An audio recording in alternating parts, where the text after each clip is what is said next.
Hey guys, Lucas Garvey here, and today I'm going to be talking about one of Carl Jung's most terrifying and out there books, not including the Red Book. I'm not talking about that. What I am going to talk about, though, is Aion, researches into the phenomenology of the self. Also, just a heads up, this isn't going to be a comprehensive overview of the entire book. I'm just going to take my favorite sections out of the book and just talk about them. If you're looking for a more comprehensive overview, you might want to look elsewhere. This is really just me talking about the things that I thought were the coolest. So here's another really interesting section. And here, Jung's talking about the Anima and the Animus, which you guys don't know. The Anima is the female representation within the man's psyche, and the Animus is the male representation within the female psyche. There's a whole bunch of other stuff associated with that, but that's just like the one sentence description of those two concepts. And here Jung talks about how the individual needs to relate themselves to these psychic contents, to the anima and to the animus, and to the unconscious as a whole. And I'm just gonna read it off. So though the contents of anima and animus can be integrated, they themselves cannot, since they are archetypes. As such, they are the foundation stones of the psychic structure, which in its totality exceeds the limits of consciousness and therefore can never become the object of direct cognition. Though the effects of anima and animus can be made conscious, they themselves are factors transcending consciousness and beyond the reach of perception of volition. Hence, they remain autonomous despite the integration of their contents, and for this reason they should be borne constantly in mind.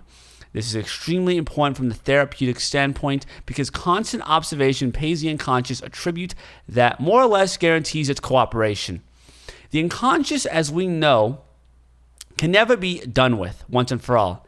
It is, in fact, one of the most important tasks of psychic hygiene to pay continual attention to the symptomatology of unconscious contents and processes, for the good reason that the conscious mind is always in danger of becoming one-sided, of keeping too well-worn paths and getting stuck in blind alleys.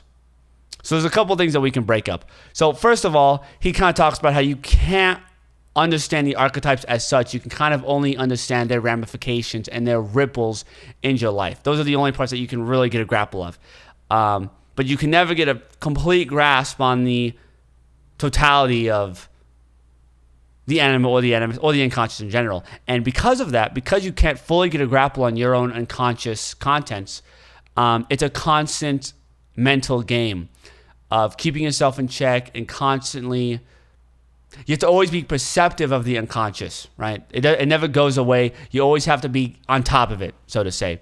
And he even says that if you do this, if you kind of just keep constant observation on your unconscious contents, the unconscious will just cooperate, right? The unconscious only really gets out of control when you ignore it. That's usually when the unconscious goes off the rails. So what does that even mean, like for the unconscious to take over? That could happen in a whole series of episodes. That could be take its form in addiction or maintaining unhealthy relationships. Or the key characteristic of an unhealthy unconscious is circular and repeated actions, right? And I talked about this a lot in my Tragic Hero's Journey video, which you should go check that out. Awesome video, one of my favorite videos I've ever made. But yeah, that's typically what happens when the unconscious isn't kept in check. You will just repeat over and over and over the same mistakes over and over and over and over again. It takes a perceptive conscious to kind of dig through the mud and be like, well, wait a minute.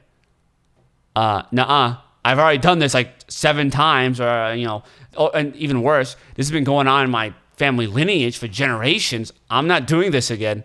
And that's kind of how the conscious has to take over. Now, you can't destroy the unconscious, obviously. So that's kind of the role of the conscious.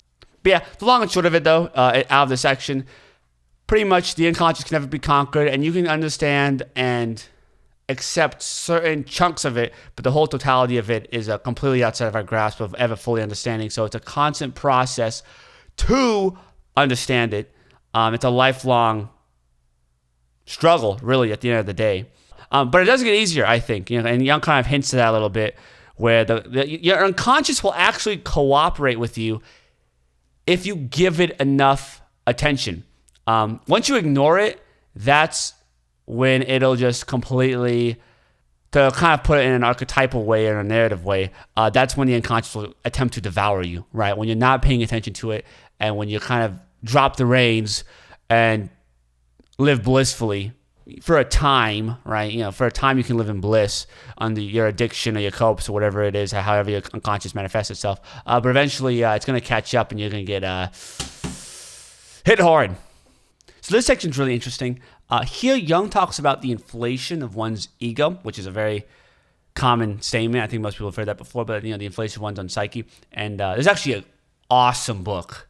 I think it's the ego's relation to the unconscious, or something like that. Which I might do a video on that because it is pretty cool. I love it at least. So on inflation, Jung says, inflation magnifies the blind spot in the eye. And the more we are assimilated by the projecting making factor, the greater becomes the tendency to identify with it. So here, Jung is saying that inflation is caused by projection, which makes a lot of sense if you just think about it, right? Because if you're projecting your own internal content or your own being out onto other people or onto other things or onto external properties and factors, your psyche has become bigger, right? If you project your psyche, if you're projecting onto your whole family, then your psyche becomes as large as your family, And Jung even talks about this in ego's relation to unconscious. But you see this a lot with the businessman type, or maybe even the artist to a certain extent, where they project themselves onto their entire craft, right? That can kind of be seen when the artist can't distinguish himself from his work in a certain extent, or even a larger projection is an inability for the artist to distinguish himself from the work of the great artist in his craft, right? And I think that's really common. I think a lot more common than a lot of people would imagine, where the ego of a lot of artists is so inflated because they kind of project themselves onto their heroes, whether it's filmmaking heroes or painting heroes or musician heroes or whatever the case may be.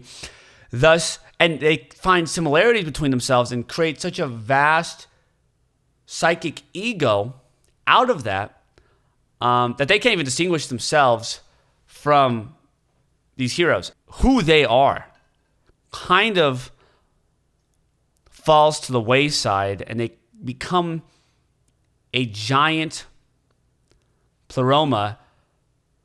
They become a giant goo of stuff, right? And it's very indefinitive because typically projections are indefinitive, right? Because if someone's psychic content is inflated so much that they are associating themselves with entire fields of work, then it's going to be huge and indefinitive, and largely they're going to be so absorbed by that they're really not even going to have a personality at the end of the day, right? They are really going to sacrifice themselves to this psychic ego god, in a sense.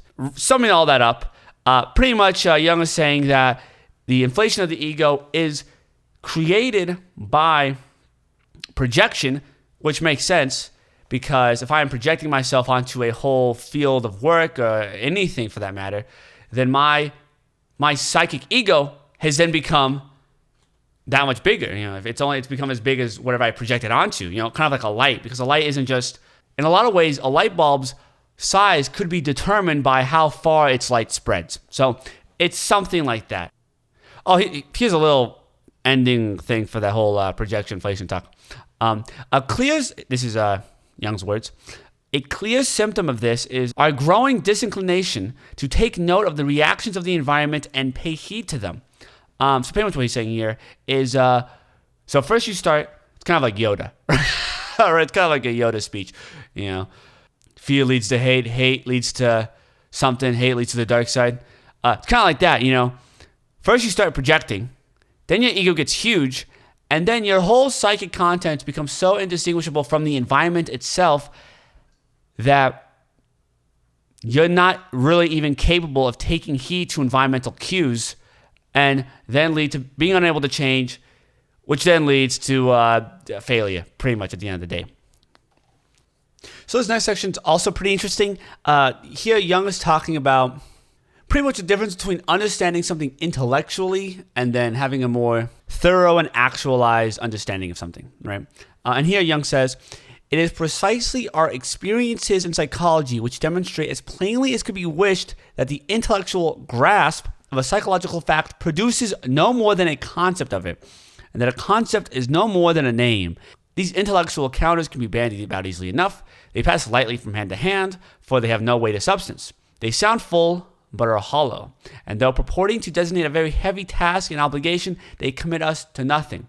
The intellect is undeniably useful in its own field, but a great cheat and illusionist outside of it whenever it tries to manipulate values. So that's a whole lot of stuff. Jung's saying a lot of stuff here. Fundamentally, he's saying that an intellectual understanding of something really doesn't, it lacks commitment and can be hollow. You can say a sentence, right? Like anyone can read any sentence. Like I could go read a sentence out of some quantum physics textbook. I'm not going to actually understand anything that's going on whatsoever, right? And same is true for a psychological fact. Like you could say, oh man, I need to keep an eye on my unconscious. Or, you could spout off some fact even. But ultimately, the idea has to be embodied. The idea has to be. It's not real enough. It's not real enough just in the intellectual domain. It's really similar to Nietzsche's thing where he says, "What does he say? Like every truth that I hold is a bloody truth. Like it has to be real. Like at a certain point, the intellectual domain." It's hyper creative, right? Almost by design, it's designed not to exist in reality. So not only is Jung saying that intellectual statements can come off as hollow, he kind of hints to the idea that these intellectual thoughts are viral in nature. He says here, they pass lightly from hand to hand, for they have no weight of substance, right? These intellectual concepts can be spread about so easily and have such a widespread adoption because they're meaningless and they're nothing, right? People can repeat these platitudes, but at the end of the day, they're completely meaningless and don't have really any effect on the person's life, or they don't really live them out. And we can see this everywhere. Like we all know people that say things that they clearly don't actually believe. Like they're just saying it, whether as a platitude or to show how smart they are or whatever the case may be. They're just saying it just to say it, right? You know what I mean? And it's hyper dangerous even because not only will one person say it because they want to say it, it's such a flat and meaningless thing to say it that then everyone around them will start saying it, and everyone around them will start saying it. And easily you can just have whole swaths of people saying words that are meaningless and are ridiculous. So that's pretty much what Jung's kind of getting at there.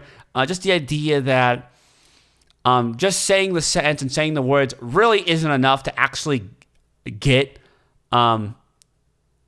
what's going on and to understand a psychological fact. A lot of times it has to be lived out. It's almost like, like if you've been through like immense suffering, which everyone's had, you really can't say it in words in a lot of ways, right? Or even if you've been tremendously happy, right? You really can't say it in words. Like you can, but unless you're a fantastic poet, it's probably not even going to go that far. So a lot of times these psychological facts really can't exist in that intellectual domain. And not only that, they come off as very hollow and weak and meaningless. And not only that, this is why Jung's so crazy. He literally in 3 sentences, he goes through what's this and then this and then this and then this and that and that. Like he literally jumps through 20 hoops of reasoning. But not only that, because these intellectual ideas are so hollow, they then could be spread about almost like a viral infection, because they're so easy to gobble up. It's like potato chips, right? You can just spread them around. Everyone can have a couple of potato chips. They're light and easy, and there's really no commitment in saying the words intellectually. But pretty interesting stuff. Going back to that last section really quick, Jung actually makes a fantastic analogy. The difference between an intellectual understanding and an actual understanding amounts roughly to that between a severe illness, which one reads about in a textbook, and the real illness, which one has. In psychology, one possesses nothing unless one has experienced it in reality. Hence, a purely intellectual insight is not enough because one knows only the words and not the substance of the thing from inside. And you can really see this kind of thing on all spectrums, right? Whether it's the young idealist college student who has all these crazy ideas, right, that just can't possibly work in reality, or whether it's some crazy conspiracy guy on the internet, on forum posts, right? It's all just text at the end of the day. And text is really powerful. Books are awesome. But at the end of the day, it's got to be a bloody truth eventually, right? So I really like this next chapter. It probably is my favorite paragraph in this entire book. And this chapter, it's Christ, a symbol of the self. And this is where Jung, he really gets deep into kind of the more biblical side of things. And the psychological components are still there, but he's really delving in head first into biblical times. So let's jump in. So what Jung's really trying to say here is that these stories aren't just, opioid for the masses, as some people say, or, ways of escaping reality and making themselves feel more comfortable about the, world situation. But that these are just ways of representing psychological facts or inquiries, which is true for any story, right? Literally every story ever made typically is a stand-in for something else beyond it, right? It's very rare that a story is just a story. It's a story nested within something greater that then can be dug in and investigated with really good stories indefinitely and forever, right? Such as the biblical stories have been. It's been 2,000 years, even longer for the Old Testament. And people are still all about it and, still digging up new things to think about. But here, a specific example of a possible idea that these stories are representing, Christ's descent into hell, right? And I'm just going to read off a little bit of what Jung says. Here he says, the descent of Christ's soul to hell, its work of redemption, embracing even the dead. The psychological equivalent of this is the integration of the collective unconscious, which forms an essential part of the individuation process. There's a couple things to unpack there. So, the individuation process. Really, this whole book is about that process of individuating. And even earlier, I was talking about how people's psyches get so big and they get so enthralled. And even, young children, right? Their parents are so entwined in each other and tangled up in, their lives, obviously, that the child has a hard time distinguishing themselves from their parents. And then, that gets solved because obviously kids, they hit that phase where, man, mom and dad suck. I want to hang out with my friends. But then even then the child cannot differentiate themselves from their group of friends, where the self gets kind of just disseminated and eviscerated and you're just the group at the end of the day. So here, the individuation process is that process in which the individual pops up and escapes the jumbled mess that's going around with them, right? And they kind of become their own person. And, that's pretty much the hero's journey. Everyone goes through that in their own lives, if you live life correctly, I think at least. You cut yourself off and kind of figure out who you are, and that's kind of the individuation process. And a part of that process is going to hell, right? It's taking your soul, going to hell, and embracing the dead. And now that's kind of the Christian narrative way of saying it, but the more intellectual way of expounding that would be you go into your shadow, right? You go deep into your shadow and you uncover what's going on and you uncover these unconscious processes that you're really not even aware of at the end of the day. And that's essential in this individuation process. But pretty much here, Jung is saying that Christ's ascent into hell is a representation of the individual's requirement to delve into their own unconscious psyche to become individuated, which is kind of cool, I think at least. So this next section is really cool. Jung pretty much delves into the concept of the Antichrist and what it represents psychologically. So here he says that the Antichrist develops in legend as a perverse imitator of Christ's life. He is a true imitating spirit of evil who follows in Christ's footsteps like a shadow following the body. This complementing of the bright but one-sided figure of the Redeemer, we even find traces of in the New Testament. Later, Jung actually uses a very interesting word. He uses the word enantiodromia. And what that word means is that it's pretty much just the tendency for things to transform into their opposites. And that's literally what the Christ and Antichrist story is, right? It's Christ transforming into the Antichrist. And I know it's not Christ becoming the Antichrist, but, the man of the era goes from Christ to then becoming the Antichrist. And really what this is all about is it's about perfection versus wholeness and completeness, right? And that's kind of an overarching theme of this entire book. But just to kind of touch on it, he's saying that when you have a perfect figure like Christ, and that perfect figure is the embodiment of an era and is the sole guiding focus for the people, you're going to get so many contents that get repressed, right? Because when you have a single focused aim, you have to cut off huge chunks of your body that do not cooperate. And when I say body, I mean psychic contents. You have to cut off huge parts of who you are to achieve said goal, right? So you have to cut off giant chunks of your psychic content to achieve said goal and to kind of reach the perfect aim, so to speak. But as we know, and as Jung kind of talked about earlier, there is no getting rid of anything, right? You're kind of stuck with what you're stuck with forever. It just goes into the unconscious and becomes repressed contents.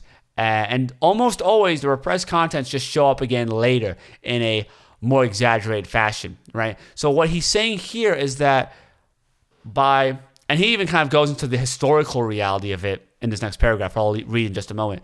But he pretty much is saying that by striving for perfection in the image of Christ, there is a mass repression of Antichrist contents, which will then lead, eventually, to the repressed shadow contents flipping over and the Antichrist, the shadow of the psychic energy, becoming the name of the era instead of Christ. So not only is this the biblical narrative, but it's psychological law, as Jung would put it, that when you hone in on something and start chopping stuff off and repress, then it only goes to kind of fill up the vacuum underneath.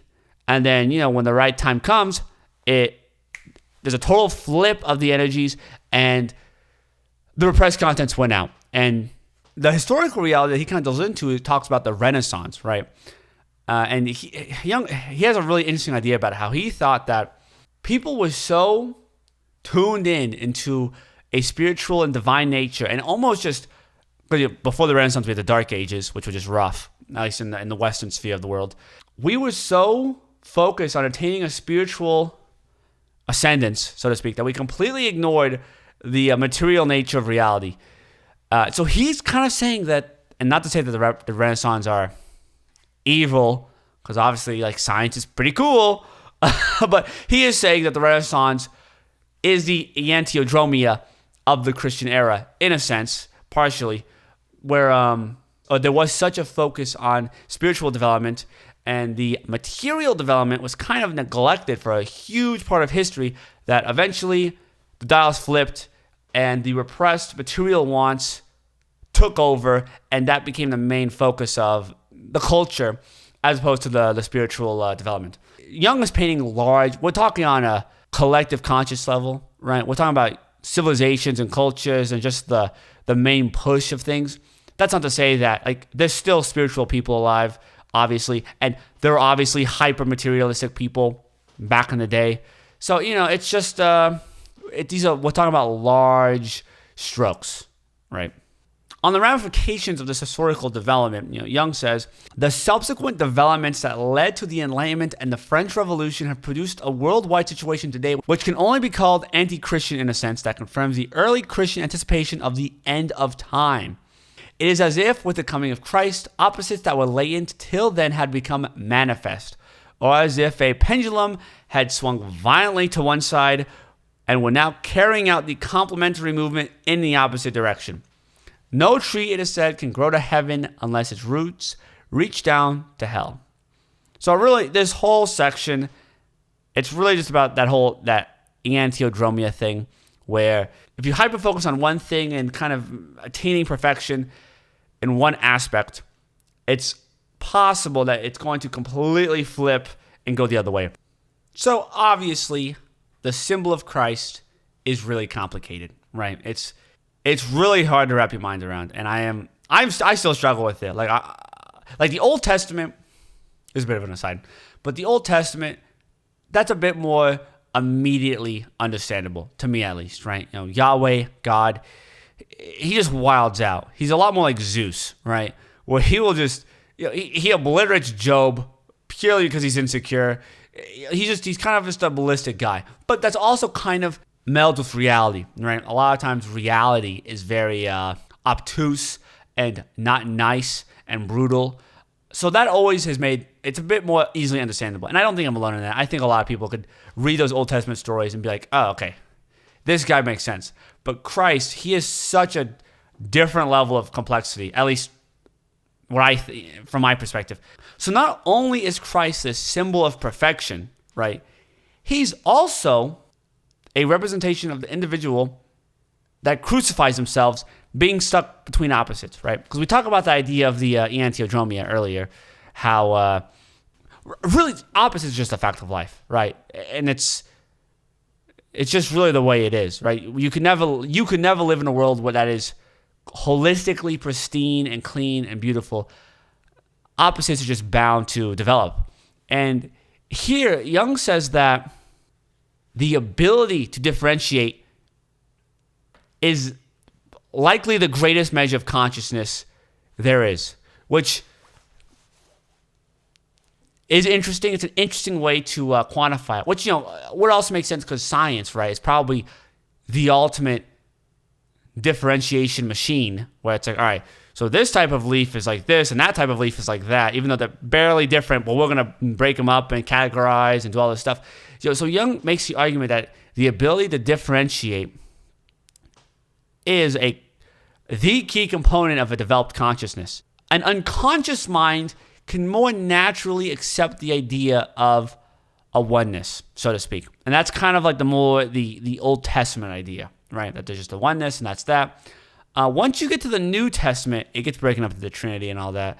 And on that, related to the biblical narratives, Jung says that the great symbol tells us that the progressive development and differentiation of consciousness leads to an ever more menacing awareness of the conflict and involves nothing less than a crucifixion of the ego. It's agonizing suspension between irreconcilable opposites, right? So not only is Christ an image of perfection, but Christ is also a representation of the ability to take on irreconcilable opposites simultaneously. So here's a great little comment from Jung. He says, Yahweh prefers the repentant sinners even to the righteous. Not really an obvious idea, right? You would think like, hey, if someone's been cool and righteous forever, wouldn't they be like the right-hand guy? Wouldn't they be like just the coolest people ever? But Jung disagrees. Jung really thinks that it's better to attempt to live life and fail and sin and then repent than live in an overly restrictive confines overzealously to be completely righteous 24/7. So here Jung kind of connects the idea of the self and the individuation process as being, you know, they're one and the same. Ultimately, the individuation process is the process of discovering the self, so to speak, right? And on that, he says, individuation is the self being experienced as a union of opposite halves and depicted as a composite whole in mandalas that are drawn spontaneously by patients. And he's referring to his own patients. And mandalas, they're just pictures of symbols of blooming flowers. The self is the union of opposite halves, conscious and unconscious, merged together, and really accepting that condition, right? That is an irreconcilable aspect of life, right? You can never just have the conscious or just have the unconscious. The path of the self, so to speak, is a path of acknowledging life is, it's a rock and a hard place. Like, you're always going to be stuck between the two opposites, the conscious and the unconscious, or any sort of, good and evil, whatever those two opposites are going to be. And the individuation process is kind of accepting that mantle of responsibility. So going back a little bit, here Jung starts talking about the conflict within Christ between his aspects of perfection and his aspects of completion, which are actually just complete opposites at the end of the day, and how they can both exist paradoxically within the figure of Christ. So on that, he says that there is a considerable difference between perfection and completeness. The Christ image is as good as perfect, at least it is meant to be so, while the archetype, so far as known, denotes completeness, but is far from being perfect. It is a paradox, a statement about something indescribable and transcendental. Accordingly, the realization of the self, which would logically follow from a recognition of its supremacy, leads to a fundamental conflict, to a real suspension between opposites, reminiscent of the crucified Christ hanging between two thieves, and to an approximate state of wholeness that lacks perfection. What Jung's getting at there is that the image of Christ, that being how he's represented in the story, kind of as he, his character, so to speak, is perfect, right? He's the perfect man. His archetype, which is more so what the story as a whole represents and what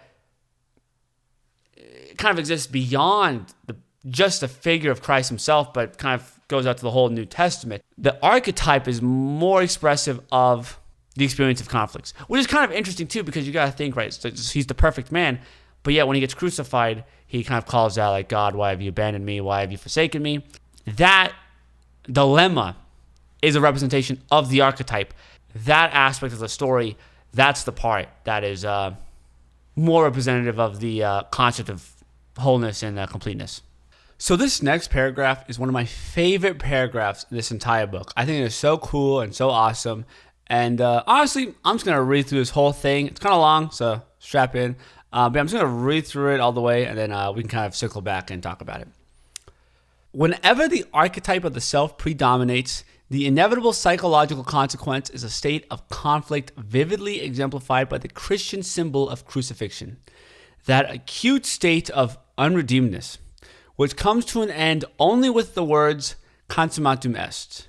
Recognition of the archetype, therefore, does not in any way circumvent the Christian mystery. Rather, it forcibly creates the psychological preconditions without which redemption would appear meaningless. Redemption does not mean that a burden is taken from one's shoulders which one was never meant to bear. Only the complete person knows how unbearable man is to himself. So far as I can see, no relevant objection could be raised from the Christian point of view against anyone accepting the task of individuation imposed on us by nature, and the recognition of our wholeness or completeness as a binding personal commitment. If he does this consciously and intentionally, he avoids all the unhappy consequences of repressed individuation.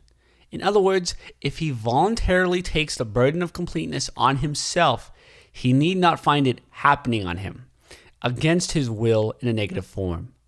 This is as much as to say that anyone who is destined to descend into a deep pit had better set about it with all the necessary precautions rather than risking falling into the hole backwards. Okay, so it's really long. So there's a couple things that Jung says, and I think at the end, he kind of says it pretty straightforwardly. The man who accepts the completeness of his life and existence and his own personality and all that, intentionally and consciously has enough better chance of dealing with it, right? Because whether we like it or not, the wholeness of reality is going to come on our doorstep. No matter what we do, we're always going to have to deal with the opposites of reality, and it's going to suck, whether we're conscious of it or unconscious of it or whatever the case may be. But if we are conscious about it, then we're far more prepared to accept the condition as opposed to it catching us off guard and us falling into it backwards, as Jung says. And one of my favorite phrases that Jung uses is that phrase consummatum est, which, if you haven't noticed, I actually have it right there, consummatum est, and that's Latin. It's the final words of Christ on the cross, And it pretty much just means it is done, or it is complete, or it's done. It's, right before he dies, he utters consummatum est. It's interesting, right? It's almost as to say, purely by the acknowledgement and the acceptance of the burden, it loses all weight. Not completely. There's always going to be some weight. No matter what you do, it's always going to be a burden. But it can be greatly reduced. And he even talks about the redemption, right? Your redemption, it's not like the weight's removed, but it is made bearable, right? That's what's cool about it. It's not that the burden is removed, it's that you can deal with it, right? And the acceptance of it through that phrase, consummatum est, I just love. I think that's super cool. And, it connects a lot to the whole hero's journey thing. So if you're familiar with that, this probably sounds familiar, but it's kind of representing it in the biblical aspect, which I just think is super cool.